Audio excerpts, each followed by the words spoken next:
Welcome, everyone, and let's jump right into today's explainer. We're going to unpack the absolutely epic story of a city that has gone through some massive reincarnations over the centuries. I'm talking about Lucknow. Now, this isn't just your standard history lesson. No, this is a journey through a place that's literally been a mythological kingdom, a seat of lavish royalty, the epicenter of a fierce rebellion, and, as you'll see, a booming modern powerhouse. To really wrap our heads around the sheer scale of what we're looking at today, let's start with a number: 2.8 million.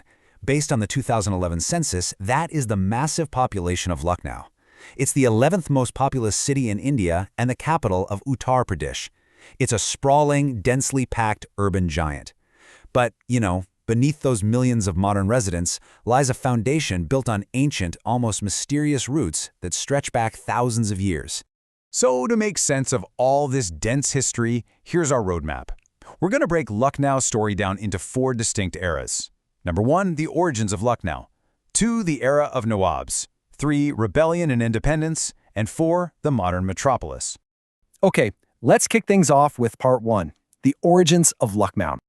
If we pull the curtain all the way back to the 6th century BCE, during the late Vedic period, this whole region was part of the ancient realm of Kosala.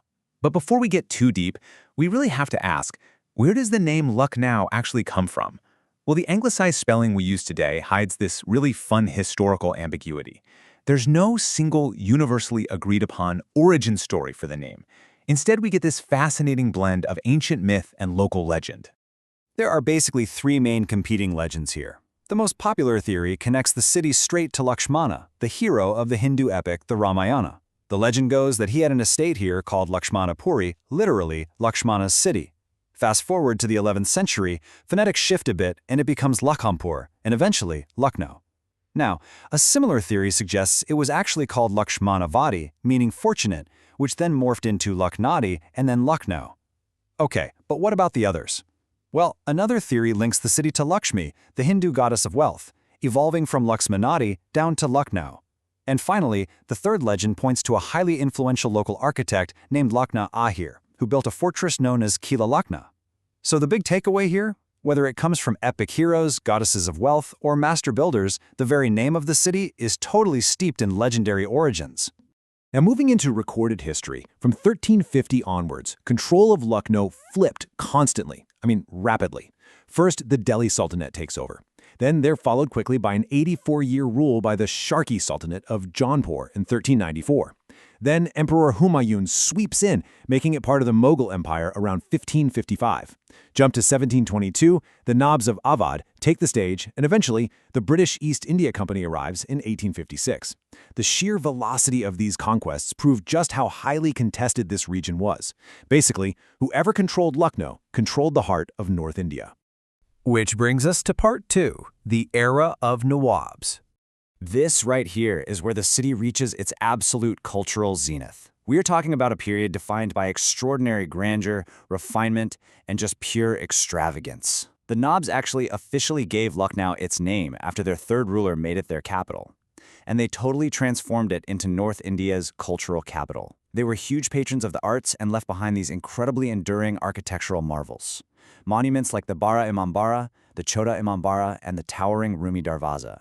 These are absolutely stunning examples of the era, and the best part is, you can still see them standing proud today. But it wasn't just about buildings. Under the Nawabs, the city's literal soul blossomed. Music, dance, and poetry flourished on an unprecedented scale. This era also cultivated a highly refined tradition of courtesans, which became deeply embedded in the cultural fabric. It's a tradition you might actually recognize, as it was famously immortalized in popular culture through the fictional poetic avatar of Umrao Jan. But, perhaps the single most pivotal takeaway from the Nawab era is what's known as Ganga Jamuni Tehzeeb. This wasn't just 2 groups of people living side by side, no. This was a deeply syncretic Hindu-Muslim culture that seamlessly blended diverse traditions into one beautifully unified regional identity. Honestly, this harmonious cultural blending remains one of the Nawab's most beautiful and enduring legacies in Lucknow today. All right, moving into part 3, rebellion and independence. As we know, history rarely stays quiet for long. The massive extravagance of the Nawabs eventually caught the eye of the British East India Company. In 1856, they moved their troops to the border and officially annexed the state of Awadh, citing allegations of maladministration. And this annexation? It lit a complete powder keg. Just 1 year later, Lucknow became a major epicenter of the historic 1857 Indian Rebellion. Rebel forces, made up largely of locals and Awadh nobility who had actually previously served in the company's troops, completely seized control of the state. The British garrison was trapped and heavily besieged at the residency in Lucknow. This triggered an exhausting, bloody 18-month struggle for the British to reconquer the region. It finally took massive relief forces under the command of Sir Henry Havelock, Sir James Outram, and eventually Sir Colin Campbell just to break the siege. If you visit Lucknow today, the ruins of the residency and the Shahid Smarak stand as powerful, quiet witnesses to this exact, high-stakes history. Fast forward a few decades, and Lucknow once again becomes the stage for history. During the 1916 Congress session, the city hosted one of the most pivotal unifying moments in India's entire independence movement. This is where Mahatma Gandhi, Jawaharlal Nehru, and Muhammad Ali Jinnah all met. Through the tireless efforts of figures like Annie Besant, moderates and extremists came together, culminating in the historic signing of the Lucknow Pact. To really capture the emotion of that moment, let's look at this powerful quote from Ambikacharan Majumdar, the Congress president at that 1916 session. He proclaimed, "If the Congress was buried at Surat, it is reborn in Lucknow, in the garden of Wajid Ali Shah." That just brilliantly illustrates how the city wasn't just some meeting place. It acted as a literal rebirth for the unified struggle for independence. And the fire of independence continued to burn brightly in Lucknow. The city was a very active base for the Caliphate movement, creating a united opposition against British rule. It was also the site of the famous Kakori conspiracy and its subsequent trial. Revolutionaries like Ram Prasad Bismil, Ashfaqullah Khan, Rajendranath Lahiri, and Roshan Singh took incredibly bold actions that fiercely captured the entire nation's imagination, right here in the heart of Lucknow. Which brings us to our final act, Part 4, the modern metropolis. Following India's independence in 1947, the United Provinces were reorganized into the state of Uttar Pradesh, and Lucknow firmly retained its status as the capital. And here is where things get really exciting.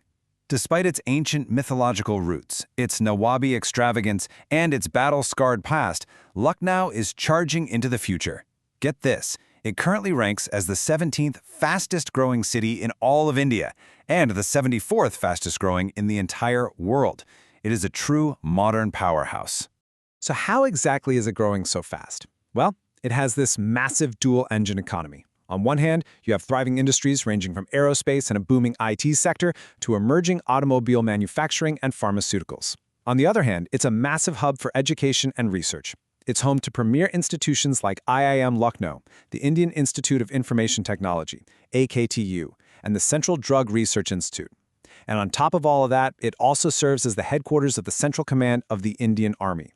But honestly, what I love most about Lucknow is that amidst all the aerospace engineering and IT development, it has never ever lost its soul or its appetite for that matter. Lucknow, alongside Agra and Varanasi, forms the vital backbone of the Uttar Pradesh heritage arc. Plus, it is globally recognized as a UNESCO City of Gastronomy, so those rich, poetic, and culinary traditions that were born centuries ago, they are still flourishing today. So, as we wrap up this explainer, I want to leave you with a final, somewhat provocative thought. We've seen this city transition from the ancient realm of Kosala through the Delhi Sultanate, the Mughals, the Nawabs, and the British Raj, right into a modern-day metropolis of millions. So as a city reborn across 5 empires, what will the next incarnation of Lucknow look like? It's just a massive testament to incredible human resilience and cultural endurance. Thank you so much for joining me on this deep dive today. Keep learning, and I'll see you in the next one.